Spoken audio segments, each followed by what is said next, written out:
Hi, I'm Ken. Through the Working Well program, we provide homeowners with the kind of information that they need to properly maintain and manage their wells so they can enjoy a secure, sustainable supply of groundwater. Today we're going to discuss taking water samples.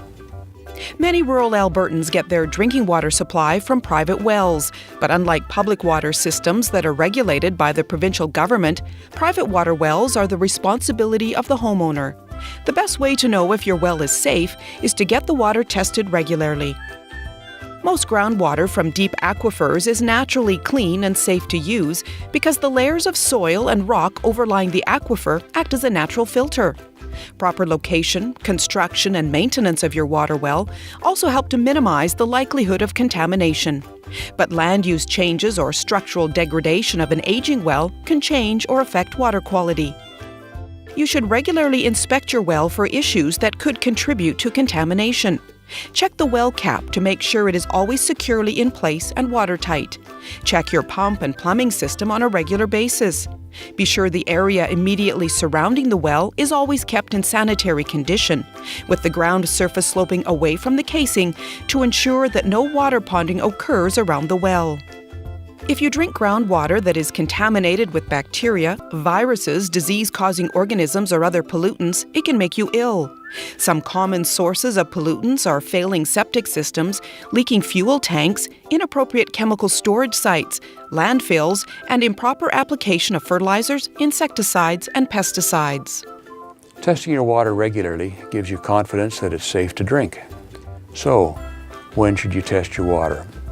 Generally, the best time to test is in the spring or fall, or if you are new to the property, if you have never had the water tested before, if you experience a dramatic change in the clarity, color, odor, or taste of the water, after an extended dry spell or following heavy rainfall or flooding, after lengthy periods of non-use, usually more than a few months, after any repair such as pump repair or replacement, after any changes in land use on your property, if you are expecting a newborn in the house, or if household members experience recurrent incidents of gastrointestinal illness.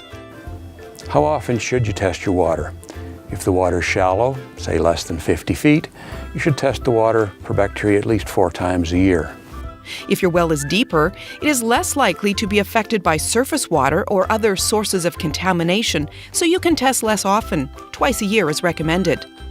A bacteriological analysis determines the microbiological quality of water by looking for the presence of certain bacteria that are indicative of fecal contamination from sewage or manure.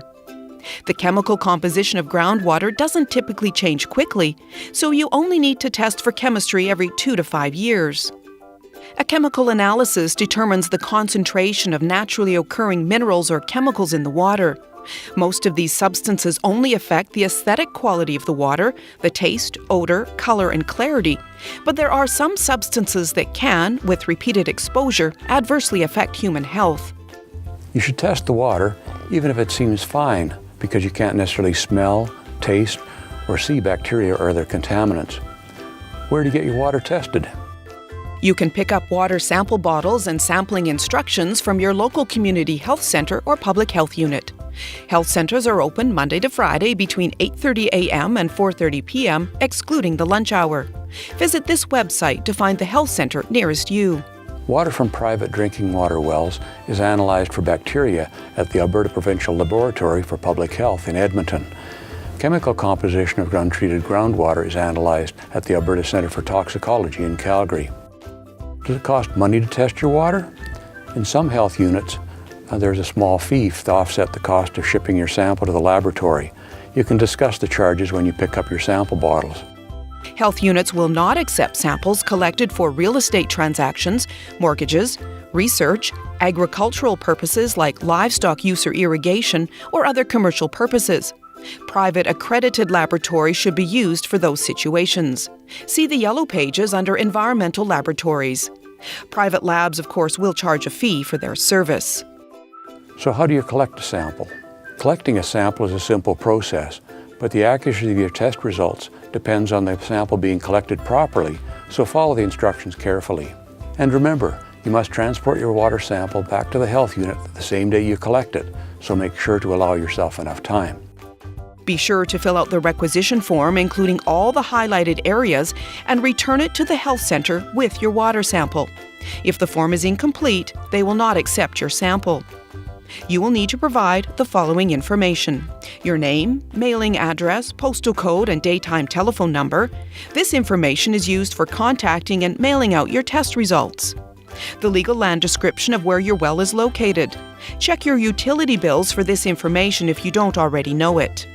The date and time of sample collection and the name of the person who collected it. To collect your sample, follow these steps. Use only the bottle included in the drinking water sample collection kit. Remove any aerator, screen, or other attachments from the kitchen faucet. Do not take a sample from an outside faucet or garden hose. Wash your hands thoroughly with soap and warm water before collecting the sample. Bacteria on your hands can give you a false positive result for total coliform bacteria. Swab the end of the faucet with an alcohol rub or diluted bleach solution, 1 part household bleach to 10 parts water, to remove debris or bacteria. For the chemical analysis, collect your sample before the water passes through any water treatment devices, such as a water softener, iron, or carbon filter. Turn on the cold water and let it run for 5 minutes at a controlled, steady flow. This will remove the standing water in your distribution system, ensuring your sample represents the water coming from the well. Remove the cap from the sample bottle, but be careful not to touch the inside or place it down on any surface while collecting your sample. Don't touch the mouth of the bottle, and don't rinse the sample bottle or lose any of the powder from inside the bottle. It's there to preserve the sample until it reaches the lab. Fill the bottle to the fill line marked on the bottle. Don't allow the bottle to overflow or allow water to splash down the side of the bottle. For the chemical analysis, fill the bottle leaving 1 centimeter of headspace. Immediately place the cap on the bottle and make sure it is tightly secured. Attach the identification label from the front page of the requisition form to the sample bottle and fill out the requisition form completely. If the form is incomplete, they will not accept the sample. Place the sample bottle and the completed requisition form in the plastic bag provided. Keep your water sample cool using a storage cooler and ice packs. You should collect your sample according to the instructions provided by your health unit, bearing in mind the sample must be collected, returned to the health unit, and transported to the lab within 24 hours.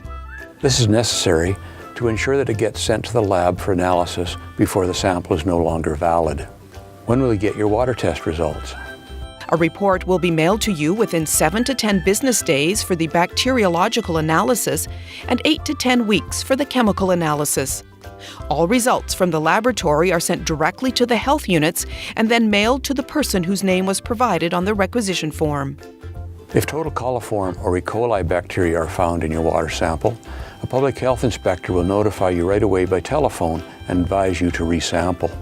How do you interpret and test results? You will receive an information sheet with the report that will help you interpret the results.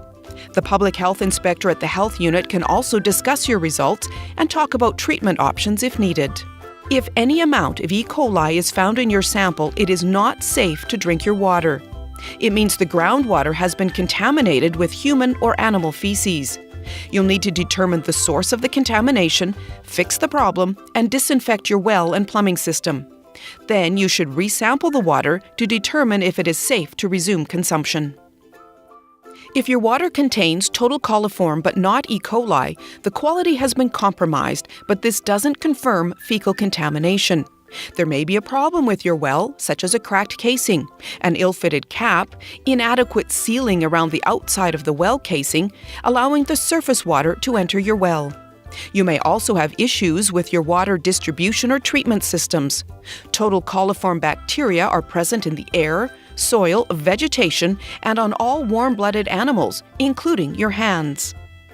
A positive total coliform result in the absence of E. coli may also be due to improper sampling technique or poor choice of sample collection point. Resampling is recommended.